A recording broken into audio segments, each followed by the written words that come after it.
அனைவருக்கும் வணக்கம்.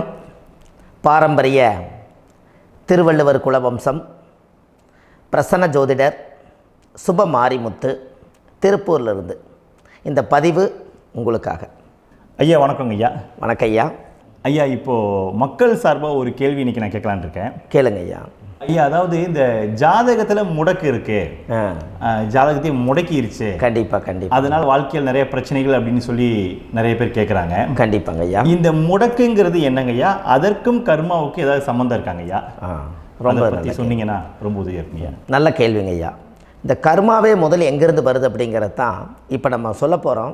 இதுவரைக்கும் எத்தனையோ கருத்துக்களெல்லாம் நீங்கள் இந்த உலகத்தில் கேட்டிருப்பீங்க. ஆனால் இந்த பதிவில் நீங்கள் பொறுமையோடு இந்த கருத்தை ஒரு இனிமையோடு நிதானமாக கேட்டிங்கன்னா உங்களுடைய ஊழ்வினை கர்மா எங்கிருந்து உருவாச்சு, இதனுடைய இந்த கர்மானால் நாம் என்ன கஷ்டப்படுறோம், நாம் இந்த பூமியில் பிறக்கிறதுக்கு என்ன வரம் வாங்கி வந்தோம், நம்ம பாவ புண்ணியமெல்லாம் ஜாதக கட்டத்தில் போய் எப்படி எடுக்கிறது, நம்மளுடைய தோஷம்னு சொல்கிறோமே அந்த தோஷம் எப்படி கிரியேட் ஆகுது, நம்ம இந்த பூமியில் பிறக்கும்போது கொண்டு வந்த கர்மாவா, இல்லை கடவுளே நம்மளுக்கு ஒரு தண்டனையாக கொடுத்த கர்மாவா, இல்லை நம்ம இந்த பூமிக்கு வந்ததுக்கு அப்புறம் செய்த கர்மாவா, இது எல்லாத்தையுமே நம்ம பொறுமையாக கேட்கணும்னா கண்டிப்பாக இந்த பதிவை நீங்கள் பொறுமையோடு கேளுங்க. உங்களுக்கு இதில் ஒரு பெரிய ஒரு ரகசியம் ஒன்று அடங்கியிருக்குது. அந்த ரகசியத்தை தான் இன்றைக்கி இந்த உலகத்துக்கு அரங்கேற்றம் பண்ணுறேன். இந்த முடக்கு நம்ம ஐயா கேட்டதில் ஒரு அற்புதமான ஒரு விஷயம் என்ன அப்படின்னு கேட்டிங்கன்னா, முடக்குங்கிறது அந்த காலத்தில் பெரிய திறமையை கட்டி போட்டு வச்சுட்டா நம்மனால் அது இயங்க முடியுமாங்க? முடியாது இல்லைங்களா ஐயா? முடியாது. அப்போது அதே மாதிரி ஜாதக கட்டத்தில் நமக்கு வேண்டிய யோகத்தை கடவுளே நம்மளுக்கு நாம் செய்த பாவத்தினால அது முடக்கி வச்சிருச்சுன்னா அந்த பாவகத்தை அந்த ஜாதகர் அனுபவிக்க முடியுமா?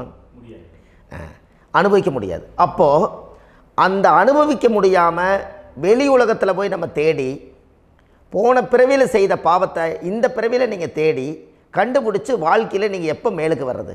அப்போது அந்த கர்மா 12 ராசி கட்டத்துக்குள்ள 27 நட்சத்திரத்தில் 9 கிரகங்களுக்குள்ள ஒரு பெரிய ஒரு ஆத்துமாத்துமான கர்மா, உங்கள் பூர்வ ஜென்ம கர்மா இதுக்குள்ளே எங்கேயோ ஒரு இடத்துல முடங்கியிருக்குது.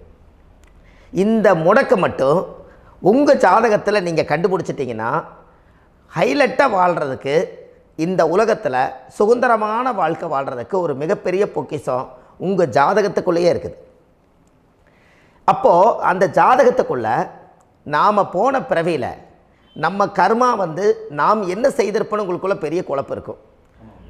என்னங்க ஐயா, நீங்கள் என்ன கர்மா பண்ணிட்டு வந்தீங்க, நாம் போன பிறவியில் நம்ம யாரை ஒரு வதச்சோம், யாரை நம்ம மனசை புண்படுத்தினோம், நம்ம தாத்தாவுக்கு சோறு போட்டோமா, நம்ம பாட்டனுக்கு சோறு போட்டோமா, நம்ம முப்பாட்டனுக்கு சோறு போட்டோமா, நம்ம கொள்ளுப்பாட்டனுக்கு சோறு போட்டோமா, அப்போ நம்ம அப்பாவுக்கு நம்மளை பெற்றவருக்கு நம்ம சாப்பாடு கொடுத்தோமா, இவங்களுக்கெல்லாம் நம்ம சேவை பணிமடைகள் செஞ்சோமா, நம்மளுடைய உறவுகளுக்கெல்லாம் அரவணைச்சு போனோமா, நம்மளுடைய இந்த மாதிரி நாம் இரத்த சம்பந்த உறவுகளை இருந்து தான் இந்த உலகத்துக்கு நம்ம வெளியில் வந்திருப்போம்.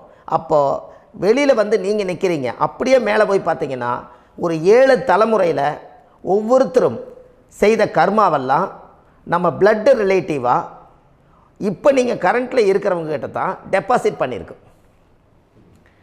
அப்போ இது தெரியாமல் நாம் ஜாதகத்துக்குள்ளே போய் தசாபுத்தி நல்லா தனுங்க இருக்குது, நான் ரொம்ப கஷ்டப்படுறேன், என் ஜாதகத்தில் போய் பார்த்தேன் எல்லா கிரகங்களும் நல்ல வலிமையாக இருக்குன்னு தான் சொன்னாங்க, ஆனால் இன்னும் என்னுடைய கடன் அடையலை, இன்னும் என்னோடய கர்ம தீர்ந்த மாதிரியே தெரியல, எனக்குள்ளே ஒரு தாட்டு என்னமோ நான் ஒரு பின்தங்கின வாழ்க்கையிலே வாழ்ந்துட்டுருக்கேன் அப்படின்னு நீங்கள் சொல்லும்போது, அப்போ இதையெல்லாம் தாண்டி ஒரு கர்மா உங்களுடைய ராசி கட்டத்துக்குள்ளே எங்கேயோ ஒரு பக்கத்தில் ரகசியமாக புதைஞ்சிருக்கு. அப்போது அந்த ரகசியமாக புதைஞ்சிக்கக்கூடிய அந்த முடக்கு தான் இன்றைக்கி இந்த உலகத்துக்குள்ளே நீங்கள் தெரிஞ்சுக்கக்கூடிய விஷயம். அப்போ அந்த முடக்குங்கிறது ஒன்று உண்மை. இந்த உலகத்துக்கு நம்மளை எல்லாத்துலேயும் நல்லா யோசிச்சு பாருங்கள். 12 ராசி கட்டம் இருக்குதுங்களா ஐயா? ஆமாங்க ஐயா. ஆனால் கிரகம் எத்தனை இருக்குதுங்க? 9 தான் இருக்குங்க ஐயா. ஆமாம், 12 ராசிக்கு 12 கட்டத்துக்கு 12 கிரகம் கொடுத்துருக்கலாமல்ல கடவுள்.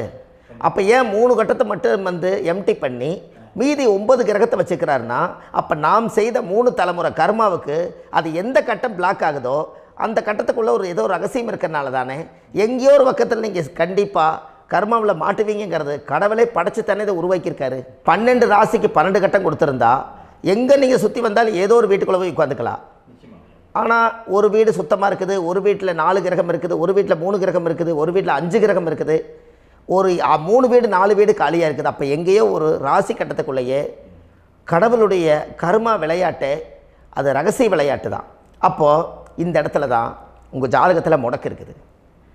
இந்த முடக்கை நீங்கள் எப்படியெல்லாம் அதை ஆராய்ச்சி பண்ணி கண்டுபிடிக்க முடியும் அப்படிங்கிற ஒரு விஷயத்தை தான் இன்றைக்கி நம்ம இந்த உலகத்துக்குள்ளே இதை நுழைக்க போகிறேன்.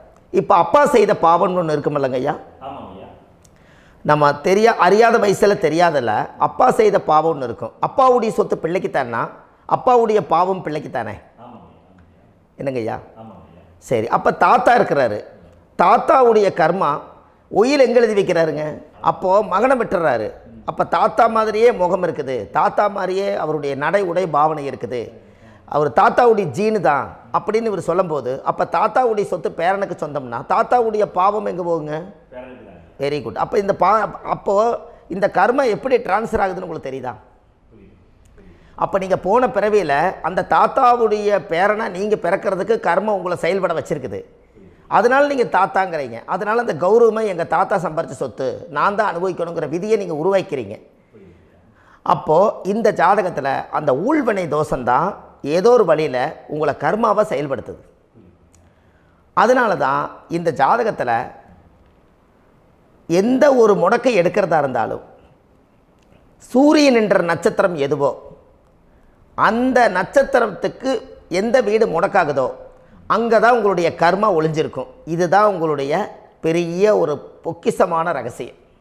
சரிங்க ஐயா, இப்போ இதில் நவகிரகங்கள் 9 இருக்கும்போது ஏன் சூரியனை மட்டும் நம்ம இதில் எடுத்துக்கணும்னு நீங்கள் சொல்கிறீங்க? நல்ல கேள்விங்க ஐயா. நீங்கள் கேட்டீங்க பார்த்தீங்களா, 9 நவகிரகம் இருக்கும்போது சூரியனை மட்டும், அந்த சூரியன் என்ற நட்சத்திரம் பிறக்கும்போது அந்த வீடு மட்டும் முடக்காகுன்னு நீங்கள் கேட்டீங்க இல்லையா? இதுதான் அற்புதமான கேள்வி. ஏன் அப்படின்னு கேட்டிங்கன்னா, சூரியன் அப்பாவோட உயிர் கரு போய் அம்மாவுடைய பனிக்கூடத்தில் கர்ப்பத்தில் வச்சு 10 மாதம் 300 நாள் சுமந்து நீங்கள் இந்த பூமிக்கு வெளியில் வரும்போது நீங்கள் என்ன பாவத்தை இவங்க விதைச்சாங்களோ அந்த கர்மாவை வாங்கிட்டு தான் நீங்கள் வெளியில் பிரசவமாகறீங்க. இதுதானே?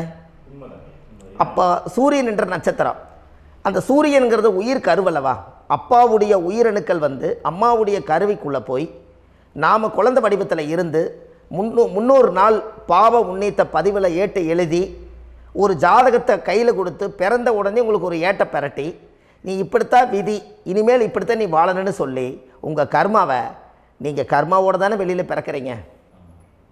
அப்போ சூரியன் என்ற நட்சத்திரம் தானே இந்த உலகத்துக்கு ஒரு பெரிய ஒரு மகத்துவம்.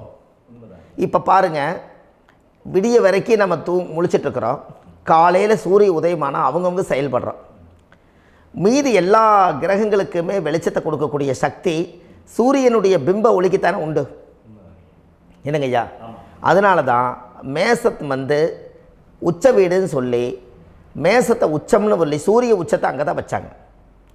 அப்போது அந்த காலச்சக்கரத்துக்கு 5ஆம் இடம் பூர்வ புண்ணியஸ்தானத்தில் போய் சிம்மத்தில் கொண்டு போய் சூரியனை ஆட்சி வீடுன்னு வச்சாங்க.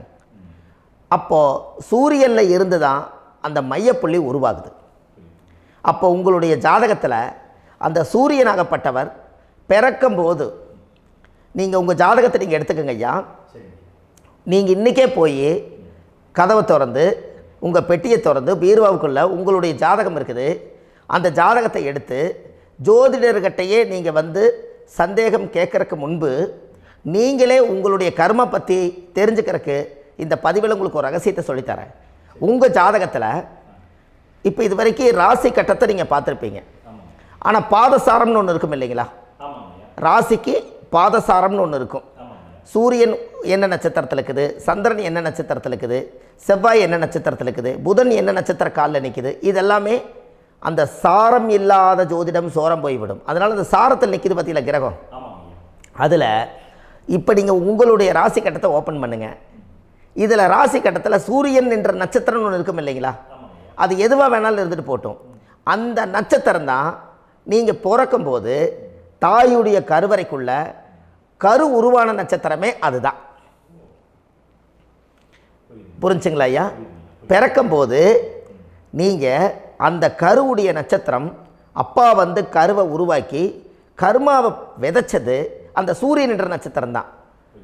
அந்த வீட்டுக்கு தான் இந்த ராசி கட்டத்தில் உங்களுக்கு முடக்கு உருவாகுது. புரிஞ்சுங்களா ஐயா? அப்போது ஒரு ஜாதகத்தில் சூரியன் என்ற நட்சத்திரம் எதுவோ அதுதான் உங்களுடைய கர்மா நட்சத்திரம்.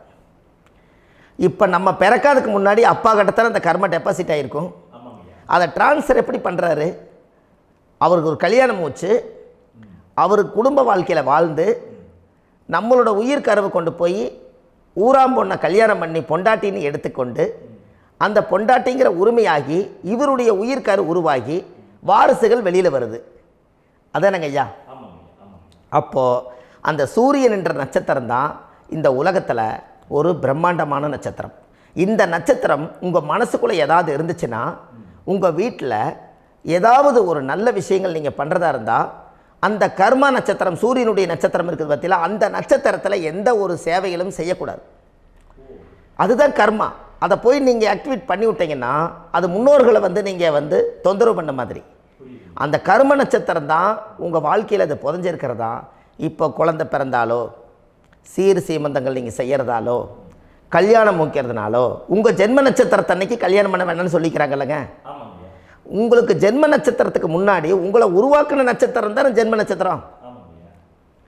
அப்போ சூரியன் என்ற நட்சத்திரம் அப்பாவுடைய ஜென்ம நட்சத்திரமாக அந்த ஊழ்வினை கர்மம் செயல்படுது. அப்போ அந்த முடக்கு யார் வழியில் வந்தது? முன்னோர்கள் வழியில் வந்தது. முன்னோர்கள் கட்டி வச்சது யாரைய? குலதெய்வத்தை. அப்போ அந்த குலதெய்வத்தை போய் சாமிக்கு போய் வீடு வாசல்லாம் வலித்து குலதெய்வத்தை போய் தேங்காய் பழம் பூ மாலை கல்கண்டு வாங்கி அர்ச்சனை பண்ணி ஒரு அன்னதானம் ஒன்று பண்ணிவிட்டு சாமிக்கு பொங்கல் வச்சு நைவேத்தியம் பண்ணிவிட்டு உங்கள் ஜாதகத்தை வச்சு பூஜை பண்ணிவிட்டு வாங்க. அதுக்கப்புறம் தான் உங்கள் கர்மாவை கண்டுபிடிக்கிறதுக்கு வழியே பிறக்கும்.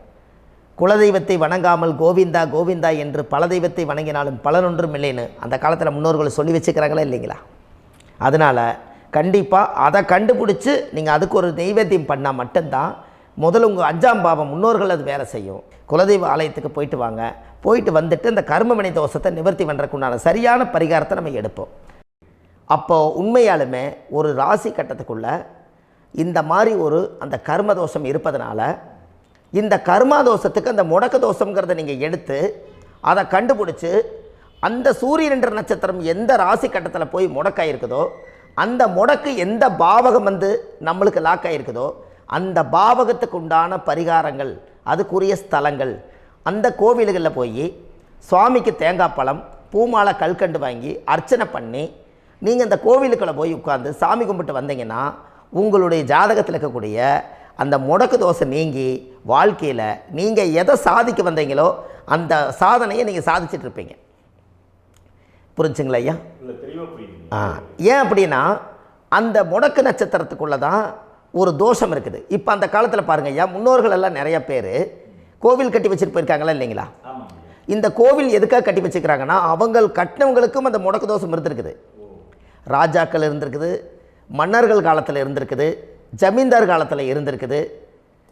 இப்போ அவங்களுடைய அமைப்புகள் எல்லாமே முன்னோர்கள் என்னமோ அறியாமல் தெரியாத தன்னடக்கம் இல்லாத ஒரு கர்மாவை இவங்க செஞ்சிட்டாலும் அதுக்குரிய பரிகார ஸ்தலங்களை கொண்டு போய் அந்த காலத்திலே ஜாதகம் பார்த்து நம்ம வந்து முன்னோர்களுடைய பாவத்தை நாம் செய்த பாவத்தையும் தீர்த்துட்டு நமக்கு கீழே அடுத்த சந்ததிகள் அடுத்த தலைமுறைகள் வந்தாலும் இந்த கோவில்களுக்கு வந்து விளக்கு போட்டு சாமி கும்பிட்டு இந்த மண்ணை மிதிச்சிட்டு போனால் அன்னையோடு அந்த கர்மா தீருங்கிறது அந்த காலத்திலேயே முடக்க தோஷ பரிகாரத்தை கோவில் வழியில் அந்த காலத்தை திசை திருப்பி வச்சுருக்காங்க. அப்போ நீங்கள் கோவிலுக்கு போகாமல் கண்டிப்பாக இந்த பரிகாரத்தை நீங்கள் உடைக்க முடியாது. ஏன் உடைக்க முடியாதுன்னா இப்போ நீங்கள் எத்தனை வருஷம் வாழ்கிறீங்க ஐயா? 120 வருஷமே வச்சுக்கோங்க. சூரியன் திசை 6 வருஷம், சந்திரன் திசை 10 வருஷம், செவ்வாய் திசை 7 வருஷம், ராகு திசை 18 வருஷம், குரு திசை 16 வருஷம், சனி திசை 19 வருஷம், புதன் திசை 17 வருஷம், கேது திசை 7 வருஷம், சுக்கிரன் திசை 20 வருஷம். இப்போ நான் சொன்ன டோட்டலெல்லாம் கூட்டிங்கன்னா 120 வருஷம் வரும். இது ஒரு மனிதர் பிறந்து பூரண ஆயுளோடு வாழ்ந்தால் இந்த 120 வருஷம் வாழ்ந்தால் அவர் இந்த பூலோக பதவி விட்டு சிவலோக பதவி போயிடுவார். அதுக்கு பேர் தான் பூரண ஆயுள் என்று பொருள். அப்போ இந்த பூரண ஆயுளை வாழ்ந்தவருக்கு 120 வருஷம். கோயில் எத்தனை வருஷம் வாழுதுங்க ஐயா? கோயில் பழங்காலத்து கோயிலெல்லாம் எத்தனை வருஷம் வாழுதுங்க? 12 வருஷத்துக்கு கும்பாபிஷேகம். அது ஓகே, அது பரவாயில்ல. 12 வருஷத்துக்கு ஒருக்கா பழசை புதுப்பிச்சு கும்பாபிஷேகம் பண்ணி மறுபடியும் அதுக்கு பவர் ஊட்டி சக்தி ஊட்டி அதுக்கு உருவேற்றுறாங்க. நான் சொல்கிறது கோயில் 5000 வருஷம் 4000 வருஷம் பெரிய பெரிய சித்தர்கள், மகான்கள், ரிஷிமார்கள், யோகிகள், சித்தர்கள் இவங்களெல்லாம் போய் கோவில்லையே சிவனையும் பெருமாளையும் வழிபாடு பட்டுட்டு கோவில்லையே ஒரு ஓரத்தில் ஜீவசமாதி ஆயிட்டாங்கன்னு பழைய கால கோயிலில் சித்தர்கள் குடியிருக்காங்களா இல்லைங்களா? இருக்காங்கல்லங்க ஐயா. அப்போது நாம் 120 வருஷம் வாழ்கிறோம், கோவில் 5000 வருஷம் வாழுது. எங்கே சக்தி அதிகமாக இருக்குன்னு சொல்லுங்க? கோவிலில் தாங்க ஐயா. கோயில் தான், அதில் ஒன்றும் மாற்றம் இல்லைங்களே. கோயில் தாங்க. அப்போ கோவிலில் தான் அந்த சக்தி இருக்குதுன்னு நீங்கள் சொல்கிறீங்க. அப்போ உங்களுடைய கர்மாவை உடைக்கிறதுக்கு 120 வருஷம் பெருசா 5000 வருஷம் பெருசான்னு சொல்லுங்கள்? 5000 தாங்க. அப்போ 5000 வருஷம் உள்ள அலைகள் வந்து எத்தனை அந்த சிவனுக்கு இப்போ சிவன் கோயிலே உங்களுக்கு முடக்கு தோஷத்துக்கு ஒரு கோயில் வருதுன்னு வச்சுக்கோங்க. அந்த கோவிலில் எத்தனை முடக்குகளுக்கு உண்டான கோவில்கள், எத்தனை பழங்களை ஊற்றி சாமிக்கு அபிஷேகம் பண்ணியிருப்பாங்க, எத்தனை பால் கூட ஊற்றிருப்பாங்க, பன்னீர், தேன், இளநீ, மஞ்சள் நீர், திருமஞ்சனம், அபிஷேகம், பொங்கல், நைவேத்தியம் இத்தனையும் செஞ்சு அந்த சிவனை வந்து சிவனாக பார்த்து அந்த கருவறைக்குள்ள ஒரு கிராணங்கள் வரும்போதும் கூட பாதுகாப்பு பண்ணி வச்சு நல்ல சக்தியோடு அந்த கருவறையை புத்தியோடு அவங்க வேலை செஞ்சு அந்த காலத்தில் வச்சுருக்காங்களா இல்லைங்களா? அப்போது நம்ம வீட்டை அவ்வளோ சுத்தமாக வச்சுருக்க முடியுமா? என்னதான் வாஸ்து இருந்தாலும் முடியாது இல்லைங்களா? அப்போது அவ்வளவு ஒரு பவர்ஃபுல்லான கோவில் அந்த முடக்கு தோஷத்துக்குள்ளே ரகசியமாக அந்த கோயில் அடங்கியிருக்குது. உங்கள் ஜாதகத்துக்குள்ளே உண்மையாலுமே ஊழ்வினை கோயில், கர்மவினை கோயில் அதுக்குள்ளே இருக்குது.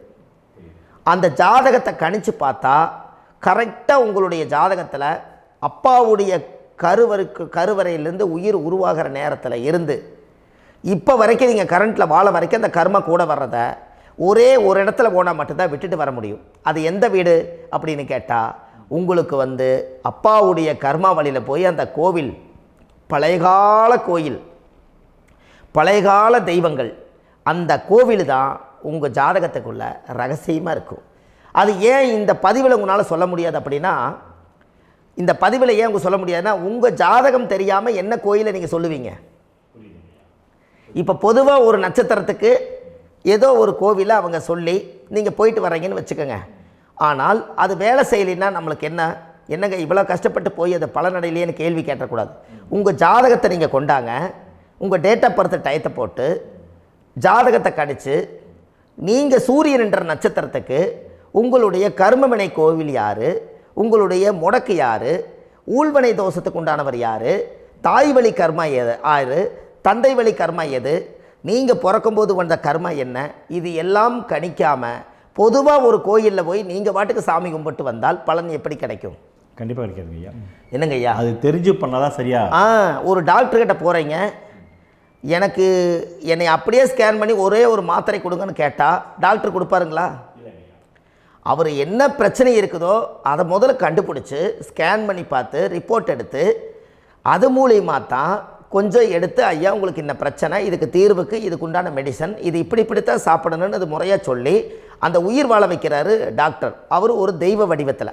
கரெக்டுங்களா ஐயா? அப்போ உங்களோட கர்மா எங்கே செயல்படுது அப்படின்னா, இந்த முடக்க நீங்கள் இந்த பதிவில் தெரிஞ்சுக்கங்க. அதுக்குரிய நட்சத்திரம் என்னன்னு தெரிஞ்சு வச்சுங்க. உங்கள் ஜாதகத்தில் சூரியன் என்ற நட்சத்திரத்தை எடுத்துக்கங்க. அந்த வீட்டுக்கு முடக்க இந்த பதிவில் எந்த வீடு லாக் ஆகிருக்குதுங்கிறத நான் உங்களுக்கு இந்த வீட்டில் சொல்கிறேன். அந்த வீட்டு நீங்கள் பாருங்கள், உங்களுடைய லக்கணத்துக்கு அது எந்த வீடு. இப்போ லக்கணத்துக்கு ஒரு 7வது வீடுன்னே வச்சுக்கோங்க. அப்போ லக்கணத்துக்கு 7வது வீடே முடக்கு. அப்படி ஒரு முடக்கு ஆகிப்போச்சுன்னா ஒரு ஜாதகத்தில் லக்கணம் தான் 1, 7ஆம் இடம்ங்கிறது மனைவி ஸ்தானம். ஒரு ஆணுடைய ஜாதகத்துக்கு 7ஆம் இடம் தான் மனைவி. அவருக்கு நல்ல மனைவி அமையாமல் ஆடம்பரம் இருந்தும் வீடு அரண்மனை மாதிரி இருந்தும் அந்த மனைவியை ஒரு சந்தோஷமாக அவர் அனுபவிக்க முடியாது. புரிஞ்சுங்களா ஐயா? சந்தோஷமாக அனுபவிக்க முடியாது. ஏன் அப்படி? 7ஆம் இடத்துல தான் அவரோட கர்மா உட்கார்ந்துருக்குது. கரெக்டாக சொன்னீங்க. 7ஆம் இடத்துல தான் அந்த கர்மா உட்கார்ந்துருக்குது. அப்போ அந்த 7ஆம் இடத்துல இருக்கக்கூடிய அந்த கர்மா போன பிறவியில் நீ மனைவிக்கு சோறு போடாமல் மனைவியை கட்டி வச்சு அடிக்கிறதும், மனைவியை துன்புறுத்துறதும், அந்த மனைவி இருக்கவே இன்னொரு வாழ்க்கைக்குள்ளே போகிறதும், இங்கே வாழ வேண்டிய தாம்பத்திய சந்தோஷத்தை கொண்டு போய் இன்னொரு இடத்துல கொடுக்கறதும், தெரிஞ்சிருந்தே நம்மளுடைய மனசுக்குள்ளே திருடுத்தனமாக வாழ்கிறதும், இது எல்லா கர்மாவும் போன பிறவியில் நாம் செய்த ஊழ்வினை கர்மா தான் உங்கள் ஜாதகத்தில் 7ஆம் இடம் முடக்கு. அப்போ அந்த 7ஆம் இடம் முடக்கா இருந்துச்சுன்னா கண்டிப்பாக உங்கள் ஜாதகத்தில் நீங்கள் என்ன அனுபவிச்சிட முடியும்? நல்ல நண்பர்கள் கிடைக்க மாட்டாங்க, நல்ல ஒரு பார்ட்னர்ஷிப் அமையாது, நல்ல ஒரு நட்பு வட்டங்களில் எதையும் அனுபவிக்க விடாது, ஒரு அங்கீகாரமான உறவுகளில் போய் நம்ம ஸ்ட்ராங்காக நிற்க முடியாது. 7ஆம் இடம் என்பது தாம்பத்திய வாழ்க்கை, பூர்த்தி இல்லாத வாழ்க்கையாக இருக்கும். இப்படியெல்லாம் அந்த ஜாதகத்தில் ஒரு பொதுவாக ஒரு ஜாதகத்தில் 7ஆம் பாவம் முடக்காயிட்டால் இந்த கர்மாவை அவர் அனுபவிச்சுக்கிட்டே இருப்பார். இது எப்போத்தான் அதுக்கு ஒரு தீர்வு வேணுங்கய்யா? அந்த கோயில் எதுன்னு நீங்கள் கரெக்டாக சொன்னீங்க. இப்போ இது மனிதனால் செயல்படுது. மனிதர்கள் தான் கோயிலை கட்டி வச்சாங்க.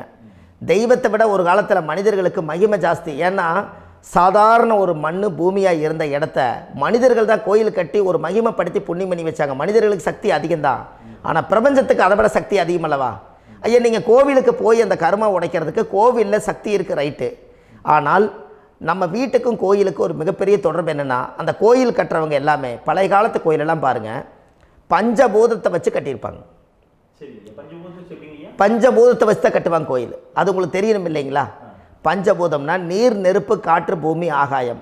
இந்த பஞ்சபூதத்தினுடைய சக்திகள் எல்லாம் ஒரே நேர்கோட்டுக்கு என்னைக்கு வருதோ அன்னைக்கு தான் அந்த கோவிலுடைய பாலக்கால் போட்டு 1000-2000 வருஷம் நிலச்சி நிற்கிறது. காரணம், இந்த பிரபஞ்சத்தில் பஞ்சபூதம் எப்படி நிலச்சி நிற்குதோ அதுபோல் 5000 வருஷம் நிற்கிறதுக்கு அந்த பஞ்சபூத சக்தி வச்சு தான் சாமி சிலையை பிரதிஷ்டை பண்ணி வச்சுருப்பாங்க. அதனால தான் இந்த கோயில்கள் எல்லாம் 5000 வருஷமாயும் எத்தனையோ கிராணங்களை எல்லாம் தப்பிச்சிருக்கிறதுக்கு காரணம். அப்பேற்பட்ட புண்ணிய ஸ்தலம் உங்களுக்கு எதுன்னு தெரியணும் அல்லவா? என்னங்க ஐயா?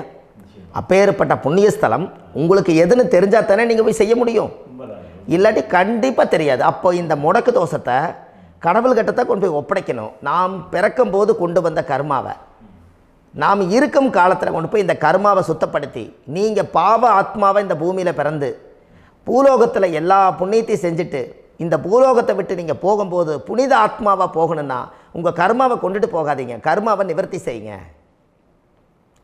என்னங்க ஐயா? அப்போ கர்மாவை சுத்தப்படுத்துங்க. கர்மாவை சுத்தப்படுத்திட்டு உங்களுக்கு பிறக்கிற குழந்தைகளுக்கு அந்த கர்மாவை டிரான்ஸ்ஃபர் பண்ணாமல் உங்களோட நில் பண்ணுங்க. ஒரு உதாரணம் சொல்லட்டுங்களா ஐயா? ஒரு காந்தம் ஒன்று இருக்குது இல்லைங்களா? ஒரு காந்தம்ங்கிறது ஒரு தாத்தாவாக வச்சுக்கோங்க. ஒரு இரும்பை கொண்டு போய் வச்சா ஒட்டு மோட்டாதா? அப்போ ஒட்டுனோடனே காந்தம்ங்கிறது தாத்தா, அவருக்கு பிறந்த வாரிசுக்கு அந்த கர்ம டிரான்ஸ்ஃபர் ஆயிருமா? சரி, இன்னொரு இரும்பை கொண்டு போய் வைங்க, ஒட்டு மோட்டாதா? அப்போ அது பேரனுக்கு வைங்க, பேரனுக்கு வந்துருச்சு அந்த கர்மா. இன்னொரு இரும்பை கொண்டு போய் வைங்க, அந்த காந்தத்துக்கு நேர் இன்னொன்று வைங்க, ஒட்டு மோட்டாதா? அப்போ அதை கொண்டு போய் நம்ம கொள்ளு பேரனுக்கு வைங்க. இப்படியே டிரான்ஸ்ஃபர் ஆகி தலைமுறையாக இந்த கர்மா தொடர்ந்துக்கிட்டே இருக்குது. இந்த இடத்துல கொண்டு போய் காந்தத்துக்கு இரும்பு ஒட்டிகிட்டே இருக்குதுல்ல, இந்த இடத்துல ஒரு மரக்கட்டை செஞ்சு கொண்டு போய் கரெக்டாக வச்சுக்கினே போட்டுமா? அந்த மரக்கட்டையை கொண்டு போய் வைக்கிறவர் யார்? மரக்கட்டை வச்சுட்டு அடுத்த வாரிசு புனிதமாக பிறந்துட்டு அந்த மேலே இருக்கிற கர்மாலாம் இந்த அடுத்த இதுக்கு வராதல்ல. இதுதாங்க ஐயா கர்மா. தொடர்ந்து வரக்கூடிய கர்மாவை அதை நில் பண்ணணுங்கிறதுக்கு பேர் தான் இந்த உதாரணத்தை சொன்னவங்களுக்கு. அப்போ நாம் இந்த பூலோகத்தில் நம்ம ஒரு தாயுடைய கருவறையில் இருந்து தொப்புள் கொடி அறுக்கும் நேரம் நாம் என்ன கர்மாவை வாங்கி வந்திருந்தாலும் அதையெல்லாம் ஆராய்ச்சி செய்து ஜாதகத்தில் முழுமையாக கண்டுபிடிச்சி ஒரு காலம் இல்லைனாலும் ஒரு காலம் நம்ம நல்லா இருக்கிறதுக்காக, நம்ம வாரிசுகள் எல்லாம் நலமடைஞ்சு வளமடைஞ்சு வர்றதுக்காக இந்த கர்மா தோஷத்தை கரெக்டாக கண்டுபிடிச்சி சரியான கோவிலுக்கு போய் நீங்கள் கர்மாவை நிவர்த்தி பண்ணி அங்கே பூஜை புனஸ்தானங்கள், சகசரநாம பூஜைகள், ஓமங்கள், வழிபாடுகள் இதெல்லாம் நீங்கள் செஞ்சு உங்களுடைய பாவத்தை எல்லாம் கழித்து உங்கள் ஜாதகத்தவே யோகமாக மாற்ற முடியும். கண்டிப்பாக மாற்ற முடியும். ஏன்னா நம்ம யாரை நம்பி செய்கிறோம்? சரியான கடவுள்கிட்ட வழிகாமிக்க போகிறோம். அப்போ கடவுள் பொய்யாயிருவாரா? ஐயா நம்ம அதாவது அந்த காலத்தை சொல்லுவாங்க, சத்தியுள்ள சாமி கும்பிட்டு புத்தி உள்ள உள்ளே பெக்கணும்னு சொன்னாங்க. 16 வதபதன்னு பெக்கலை, எல்லாம் அறிவோடு பெற்றாங்க. அதனால் எல்லாமே தாய் தந்தைகள் பேச்சை கேட்டாங்க. அன்றைக்கி எல்லாருமே தாய் தந்தைகளுக்கு தூணாக நின்னாங்க. அப்போ அந்த காலத்தில் சத்தியுள்ள சாமி கும்பிட்டு புத்தி உள்ள உள்ளே பெக்கணும்னு சொல்லி அன்றைக்கி அறிவோடு பெற்று இந்த கர்மாவை ஆளுக்கு ஒரு கர்மாவை டிரான்ஸ்ஃபரை பிரித்து எல்லாரும் சுத்தப்படுத்தினாங்க. இன்றைக்கி நம்ம ஒரு குழந்தை 2 குழந்தை பெற்று வச்சுருக்கோம். அவங்களுக்கே இவ்வளவு கர்மா வந்துருச்சுன்னா இந்த குழந்தைகளுக்கு என்னைக்கு இந்த கர்மாவை போய் கண்டுபிடிச்சி நீங்கள் எப்போ சரி பண்ணுவீங்கன்னு. அப்போ இந்த வாழ்க்கையில் ஏதோ ஒரு பிரபஞ்ச சக்தி நம்மளை அறியாமல் என்னமோ ஒரு இயக்கத்தில் கொண்டு போய் விட்டுருச்சுங்களா? அப்போ இனிமேலாவது இந்த கர்மாவில் இருந்து கண்டிப்பாக நம்ம நிவர்த்தி ஆகணும்னு சொன்னால் இந்த முடக்கு தோஷத்தை யாரெல்லாம் கண்டுபிடிச்சி இந்த ஊழ்வினை கர்மாவில் இருந்து நாம் கருவறையில் சுமக்கும் போது 10 மாதம் நீங்களாம் என்னென்ன நினச்சிருப்பீங்க? அதாவது கருவறைக்குள்ள கருப்பாக ஒரு பிண்டம் இடப்பக்கம் கிடக்கையில் இந்த பூமிக்கு வரும்போது நீங்கள் என்னென்ன நினச்சிருப்பீங்க? இந்த பிறந்ததுக்கு அப்புறம் வந்து தான் அம்மா தெரியுது, அப்பா தெரியுது, தாத்தா தெரியுது, பாட்டி தெரியுது, இந்த உலகத்தில் கண்கொள்ளாத காட்சிகள் எல்லாம் தெரியுது, எல்லாம் தெரியுது. ஆனால் 10 மாதம் உங்கள் வாழ்க்கையில் நீங்கள் இருக்கும்போது நீங்கள் என்னென்னலாம் நினச்சி இந்த பதிவில் இறைவன் கொடுத்தாரோ அதையெல்லாம் அனுபவிக்கத்தான் வந்தீங்க. அதுக்கு இடையில இருக்கிறதான கர்மா. இந்த ஒரு விஷயம் உங்களுக்கு கிடச்சிருச்சுன்னா நீங்கள் எல்லாருமே ராஜயோகமாக பிழைப்பீங்கள்ல. இதில் ஏழை பணக்கார யாரையுமே சொல்ல வரல. அவங்க பிறக்கும்போது புண்ணியத்தை பொறுத்து தான் போன ஜென்மத்தில் நம்ம என்ன புண்ணியங்கள் பண்ணி வச்சோமோ அந்த புண்ணியத்தில் இன்றைக்கி நல்லா வாழ்கிறாங்க. ஒருத்தர் கேட்டார், என் ஜாதகத்தில்ங்க எங்கூட படித்தவர் இடம் வாங்கிட்டார், வீடு வாசல் கட்டிட்டார், தொழில் பண்ணிட்டார், நல்லா இருக்கார், ஆனால் நான் இன்னும் அப்படியே தான் இருக்கிறேங்கன்னு ஒருத்தர் கேட்டார். அதுக்கு ஒரு கருத்து என்னென்னா, டேட் ஆஃப் பர்த் ஒன்று தான், டைம் ஒன்று தானே வச்சுக்கோங்க. அவங்க அப்பா செஞ்ச புண்ணியம் வேறு, நீங்கள் செஞ்ச பாவங்கள் வேறு. அவர் செஞ்ச புண்ணியத்தினால அவருக்கு எல்லாமே முன்னாடி கிடைக்கிது. நீ கர்மாவெல்லாம் கழிச்சிட்டீன்னா பின்னாடி கிடைக்க போகுது. இதில் மற்றவங்களை பற்றி வேற்றுமையாக நினைக்கிறதுல எந்த ஒரு இதுவுமே இல்லை. அப்போ ஒருத்தர் பார்த்து ஒருத்தர் வாழ வேண்டாம். உங்களுடைய சுய அறிவை வச்சு இந்த பூலோகத்தில் இந்த பூமியில் நீங்கள் 4 தெரிஞ்சு நல்ல விதமாக கற்றுக்கிட்டு இந்த உலகத்தில் சிறப்பாக வாழ கற்றுக்குங்க. அதுக்கு அந்த ஊழ்வினை தோஷத்தை கண்டுபிடிங்க. உங்களுக்குன்னு ஒரு முடக்கு இருக்குதுங்கிறத இன்றைக்கி நீங்கள் எழுதி வைங்க. அதை எப்படியாவது கண்டுபிடிங்க, அதை தேடுங்க. ஒரு முறை நீங்கள் ஜாதகத்தை கொண்டு வாங்க. அந்த ஜாதகத்தை கொண்டு வந்து உங்கள் பாவகத்தில் எத்தனாம் பாவம் முடக்காயிருக்குதுன்னு பாருங்கள். அந்த பாவகம் முடக்காயிருச்சுன்னா உங்கள் வாழ்க்கையில் அதிலிருந்து உங்களால் வெளியில் வரவே முடியாது. கண்டிப்பாக வர முடியாது. அதை நீங்கள் கண்டுபிடிச்சா மட்டும்தான் நீங்கள் மேலே வர முடியும். ஏன்னா நிறைய பரிகாரங்கள், பூஜைகள், யாகங்கள், ஓமங்கள் எல்லாம் செய்து வச்சும் கூட அந்த கர்மவினைக்கு உண்டான கோவிலுக்கு போய் அந்த 5000 வருஷ பழமை வாய்ந்த தெய்வத்துக்கிட்ட போய் நீங்கள் முறையிட்டு விளக்கு போட்டு உங்கள் கர்மத்தை எல்லாம் நான் நீ தான் தீர்த்து கொடுக்கணும்னு சொல்லி நம்பிக்கையோடு நீங்கள் போய் அந்த சரணாகதி அடையிறீங்க பாருங்கள், அங்கே தான் உங்கள் கர்மாவை எடுத்து விடுறாரு. அப்போ இந்த ரகசியம் உங்களுக்கு வேணுமல்லவா? அப்போ உங்கள் ஜாதகத்தில் எங்கே முடங்கி அதுக்குரிய கோவில்கள் எல்லாம் என்ன, அதுக்கு தான பரிகாரம் என்ன, அதுக்கு நீர் பரிகாரம் என்ன, யாத்திரை பரிகாரங்கள் என்ன, நீங்கள் வீட்டில் இருந்தே செயல்படுத்தக்கூடிய பரிகாரங்கள் என்ன, பரிகாரம் கோவிலுக்கு போய்த்தான் நடக்குமா, இல்லை நாம் வீட்டில் வச்சு வணங்குறதுனால நடக்குமா, நாம் செய்யக்கூடிய தர்ம பரிகாரங்கள் என்ன, தான பரிகாரங்கள் என்ன, இப்படி பல விதமாக இருக்கிறனால உங்கள் ஜாதகத்துக்கு எந்த மாதிரி பரிகாரம் கனெக்ட் ஆகுதுங்கிறது தெரியணும். இது தெரியாமல் கண்டிப்பாக உங்களால் செயல்படுத்துறது ரொம்ப கஷ்டம். இதனால் இதை நீங்கள் தெரிஞ்சுக்கணும்னா இப்போ நம்ம பாருங்கள், நீங்கள் அந்த தெரிஞ்சுக்கிட்டாலே உங்கள் வாழ்க்கையில் ஒரு டைம் தான் நீங்கள் தெரிஞ்சுக்க போகிறீங்க. உங்களுடைய கர்மா என்ன, நீங்கள் எங்கே செயல்பட்டு போயிட்டுருக்கிறீங்க, உங்கள் போகிற பாதை சரியா இல்லை அந்த பாதையில் முள்ளு கல் இருக்குதா, இது எல்லாம் உங்களுக்கு தெரியலனா இந்த முடக்கை கண்டுபிடிக்கக்கூடிய சக்தி வாய்ந்த இந்த கர்மாவை நிவர்த்தி பண்ணுறதுக்கு வழிகள் இருக்குது. அதனால் நீங்கள் கண்டிப்பாக இந்த முடக்கை தெரிஞ்சுக்கணும். இந்த முடக்கு ராசினா என்ன உண்மையாலுமே உங்கள் வாழ்க்கையில் நீங்கள் தெரிஞ்சு இனிமேல் உங்கள் வாழ்க்கையில் இதுவரையிலும் கர்மாவுக்குள்ளேயே கஷ்டப்பட்டீங்க, வழி தெரியாமல் கண்ணை கட்டி காட்டில் விட்ட மாதிரி இருந்தீங்க. இனி அப்படி இருக்க வேண்டாம். உங்கள் ஜாதகத்தில் 12 ராசி கட்டத்தில் 9 கிரகம் போகும், மீனி 3 கிரகம், 3 கட்டம் உங்களுக்கு எங்கேயோ ஒரு பக்கத்தில் 3 கட்டம் எம்டியாக தான் இருக்கும். கரெக்டுங்களா? அது இல்லாமல் ஒரு ஜாதகம் பிறக்காது.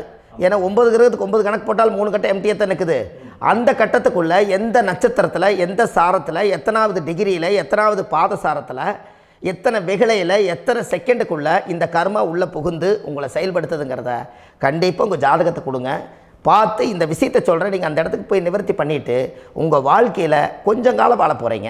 பாருங்கள், பிறந்ததுலேருந்து 20 வருஷத்துக்குள்ளே இளமையாக வாழ்கிறீங்க, குழந்தையாக வாழ்கிறீங்க. 20லேருந்து 40 வயசுக்குள்ளே தான் உங்களுக்கு ஒரு பொண்ணை பார்த்து கல்யாணம் பண்ணி ஒரு கரு உருவாக்குறீங்க. அதுக்கப்புறம் 40லேருந்து 60க்குள்ளே குழந்தை பெற்று கடமை முடிச்சிடுறீங்க. 60 வயசுக்கு மேலே ரிட்டையர்ட் ஆகிடுறீங்க. இந்த 20க்கும் 60க்கும் இல்லாத 20லேருந்து இந்த 40 வயசுக்குள்ளே உங்களோட தேடல் என்னவோ அது வாழ வேண்டிய சுகபோகமான வாழ்க்கை எல்லாமே அந்த 40க்குள்ளே தான் இருக்குது. இந்த 40க்குள்ளே இருக்கக்கூடிய வாழ்க்கையை இந்த கர்மா தெரியாமல் காலத்தை வீணாக்க வேண்டாம். வாழ வேண்டிய வயசில் நீங்கள் வாழணும். அதுக்குரிய கர்மாவை நீங்கள் சுத்தப்படுத்துங்க. எப்படியெல்லாம் நீங்கள் சந்தோஷமாக வாழ்கிறீங்கன்னு எனக்கு ஒரு தகவல் கொடுங்க. வேறு லெவலில் நீங்கள் இருப்பீங்க. கண்டிப்பாக இந்த பதிவில் உங்களுக்கு நான் இந்த விஷயத்தை கொடுக்க போகிறேன். இந்த முடக்கு நட்சத்திரங்கள் என்ன அப்படிங்கிறத இந்த பதிவில் நீங்கள் ஒரு நோட் ஒன்று எடுத்துக்கோங்க, குறித்து வச்சுக்கோங்க. இதில் இருந்து அவங்கவுங்களுக்கு முடக்கு நட்சத்திரம் என்னங்கிறத இந்த பதிவில் நான் உங்களுக்கு கொடுக்குறேன். இந்த வீடு தான் அது முடக்குங்கிறத சொல்கிறேன். இதையெல்லாம் நீங்கள் தெரிஞ்சு உங்கள் ஜாதகத்தவே நீங்கள் முடக்கு எடுத்து கண்டிப்பாக உங்கள் வாழ்க்கையில் நீங்கள் நல்லா இருப்பீங்க. அதுக்கு ஒரு நோட் எடுத்து வச்சுக்கோங்க.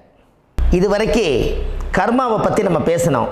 உங்கள் ஜாதகத்தில் சூரியன் என்ற நட்சத்திரத்துக்கு தான் முடக்குன்னு சொன்னீங்களே, எந்த வீடுங்கிற ரகசியத்தை இன்றைக்கி நம்ம எல்லோரும் தெரிஞ்சுக்கலாமா? இத்தனை காலமாக நீங்கள் தெரிஞ்சுக்காத ஒரு ரகசியத்தை இன்றைக்கி உங்கள் ஜாதக கட்டத்தில் நீங்களே முடக்க கண்டுபிடிச்சி அதுக்குண்டான பலனை தேட போகிறீங்க. அந்த தேடல் தான் உங்களை கொண்டு போய் உட்கார வைக்க போகுது. ஒரு உதாரணம், உங்கள் ஜாதகத்தில் பாதசாரம் இருக்குது அல்லவா? அந்த பாதசாரத்தில் சூரியன் என்ற நட்சத்திரம், சூரியன் நின்ற நட்சத்திரம் பாதசாரத்தில் கரெக்டாக எடுங்க. உங்கள் வாழ்க்கையில் சூரியன் என்ற நட்சத்திரம் அஸ்த நட்சத்திரமாக இருந்தால் மீன வீடு தான் முடக்கு, மீன ராசி வீடு தான் முடக்கு. அப்போ மீனம் என்பது யாரோட வீடு? அது குருவோட வீடு. அப்போ நல்ல வழிகாட்டுறதுக்கு ஒரு குரு கிடைக்க மாட்டார். நம்மளுக்கு வாழ்க்கையில் நம்ம என்ன பண்ணுறதுனே நம்மளுக்கு தெரியாது. அப்போ நம்மளுக்கு ஒரு அள்ளி கொடுக்கலன்னு சொல்லி கொடுக்குறக்கு ஆள் வேணும்.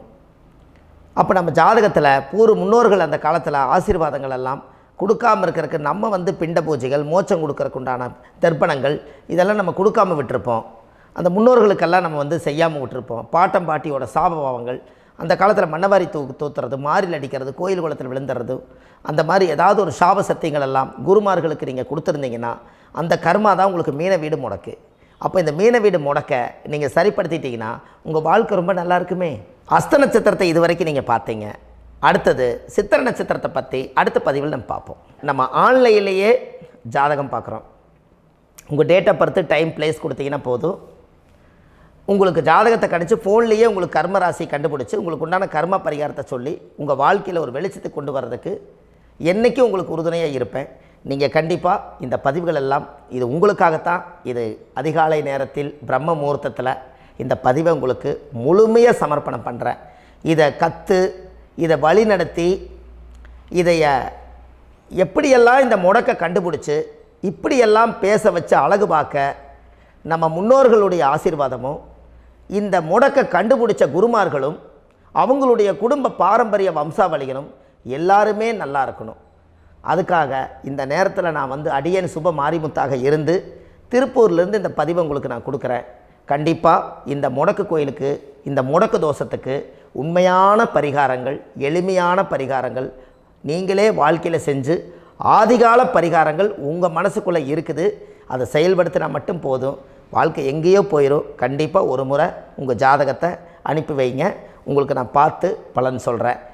இன்றைக்கி நான் கொடுத்த பதிவுகள் எல்லாம் உங்களுக்கு ரொம்ப பயனுள்ளதாக இருந்திருக்கும். உங்களுக்கு இது வரைக்கும் எத்தனையோ கர்ம வினைகளை பற்றி தெரியாமல் இருந்திருப்பீங்க. இந்த பதிவில் நிறைய கேட்டு தெரிஞ்சுக்கிட்டீங்க. இதெல்லாம் வாழ்க்கையில் ரொம்ப முக்கியமான பரிகாரங்கள், எளிமையான பரிகாரங்கள். நேராக நீங்கள் கடவுளைத்தான் கெட்டியாக பிடிக்க போகிறீங்க. அந்த பரிகாரங்கள் எல்லாம் செஞ்சு அதிகாரமாக வாழ்ந்து இந்த பூலோகத்தில் நல்ல சிறப்பாக வாழ்கிறதுக்கு இந்த பரிகாரம் உங்களுக்கு ரொம்ப யூஸ்ஃபுல்லாக இருக்கும். கண்டிப்பாக இந்த பதிவை செய்யுங்க. நம்ம பாரம்பரிய திருவள்ளுவர் குல வம்சம், பிரசன்ன ஜோதிடர் சுப மாரிமுத்து, திருப்பூரில் இருக்கேன். 30 ஆண்டு காலமாக நம்ம ஜோதிடம் பார்த்து கொண்டு இருக்கிறோம். இவ்வளவு காலமாக எத்தனையோ ஆயிரக்கணக்கான மக்களுக்கு நம்ம ஜோதிடம் பார்த்து வழிகாட்டி நிறைய மக்களுக்கு நிறைய சேவைகள் செஞ்சுருக்கேன். நிறைய கோயில் கட்டி வச்சுருக்கேன், கும்பாபிஷேகங்கள் பண்ணி வச்சுருக்கேன், அன்னதானங்கள் நிறையா பண்ணி வச்சுருக்கேன், புண்ணிய யாத்திரைகள் நிறைய போய் வந்திருக்கேன். மக்களுக்காகவே நான் உங்களுக்கு உழைக்க தயாராக இருக்கேன். இந்த ஜோதிடம் என்னுடைய ஒரு பாரம்பரியமாக, என்னுடைய அப்பா தாத்தா முன்னோர்கள் இதெல்லாம் எங்களுடைய குலத்தொழில் இது. அதனால் நாங்கள் பாரம்பரியமாக திருவள்ளுவர் குல வம்சம். வள்ளுவர் வாக்குன்னு யூடியூப் சேனலில் போனீங்கன்னா 1000 பரிகாரங்கள் கொடுத்துருக்கேன். அதுவும் உங்களுக்கு ரொம்ப யூஸ்ஃபுல்லாக இருக்கும். வள்ளுவர் வாக்கு அப்படின்னு போடுங்க, அப்படி இல்லைன்னா சுப மாரிமுத்துன்னு போடுங்க. இதில் பரிகாரங்கள் நிறையா கொடுத்துருப்பேன். கண்டிப்பாக இதெல்லாம் நீங்கள் சந்தித்து நீங்கள் ஒரு சப்ஸ்கிரைப் பண்ணி வச்சுக்கோங்க. நான் போடக்கூடிய பதிவுகள் எல்லாமே உங்களுக்கு நோட்டிஃபிகேஷனாக வந்துடும். அதனால் நீங்கள் ஒரு சப்ஸ்கிரைப் பண்ணி வச்சுக்கோங்க. தினமும் ஒரு தகவல் உங்களுக்கு கொடுத்துக்கிட்டே இருக்கேன். இதெல்லாமே உங்களுக்கு ஒரு பெரிய சந்தோஷமான நிகழ்ச்சிகள். என்றைக்கும் உங்களோட நான் வாழ்கிறேன். உங்களுடைய குடும்பத்தில் நான் ஒருத்தராக இருந்து குடும்ப ஜோதிடராக நான் இருப்பேன். கண்டிப்பாக ஆயுளுள்ள வரைக்கும் உங்களுக்காக இந்த ஜோதிடத்துக்கு உழைச்சி உங்கள் குடும்பத்தில் ஒருத்தராக நான் வந்து ஒரு ரத்த உறவில் நான் வந்து இந்த பூர்வ ஜென்மத்தில் உங்களுக்கு நான் கடமைப்பட்டிருக்கேன். கண்டிப்பாக அடுத்த பதிவில் உங்களை நான் சந்திக்கிறேன். வாழ்வது ஒரு முறை, வாழ்த்தட்டும் தலைமுறை. நன்றி, வணக்கம்.